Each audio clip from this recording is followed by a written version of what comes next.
Welcome to On the Edge with JP Devine from Central Maine Sunday. On the Edge with JP Devine audio is made possible by our subscribers like you. Thank you for listening and supporting local journalism in Central Maine. Now here's JP Devine.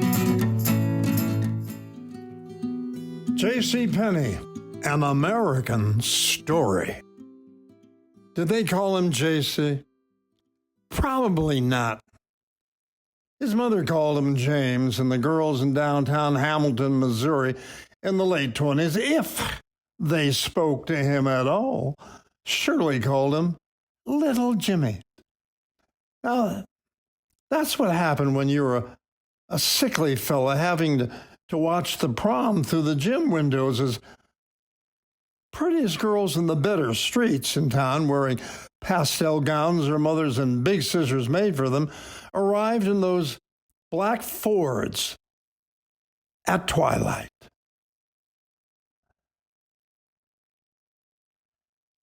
I like to think that James Cash Penney must have been a skinny kid with a bad haircut who, on doctor's advice, moved to Colorado for better air and then went to work for Thomas Callahan and Guy Jansen, who had two stores, the Golden Rule Dry Goods Store in Colorado and Wyoming. Now, that's what Wikipedia tells us about J.C. It also tells us that Callahan sent him to Kemmerer, Wyoming, that has now become a National Historic Landmark. I write this story today, full of Wikipedia dates and figures because you won't bother, and because my two oldest sisters during the Great Depression demonstrated Singer sewing machines in the windows of Sears Roebuck.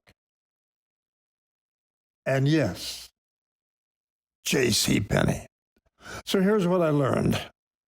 James opened his own store on April 14th, 1902, using the cash he borrowed from a savings and loan, took his wife and son to Kemmerer and opened a store. Now, by 1912, that name had 34 stores in the Rocky Mountain states with really big signs that said, J.C. Penney. And guess what? Jimmy, or that skinny kid who couldn't get a date for the prom, finally opened his 500th store in his hometown of Hamilton.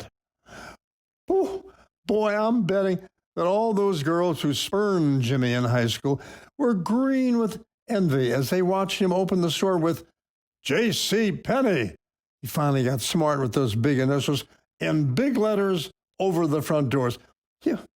You could do that sort of thing back in the United States of America in the feverish year of 1924 and still go on to open 1,000 more stores only a few years down the road. Guess what?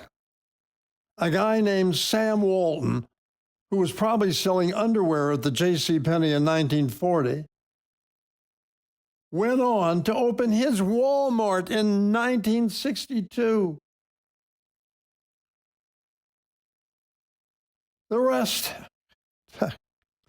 of this pure American story is all there for your kids to read on wikipedia.org as their big orange school bus passes on Upper Main Street past Dunkin' Donut and is the really big signs that hang over little Jimmy Cash Penney's final store in Waterville, Maine.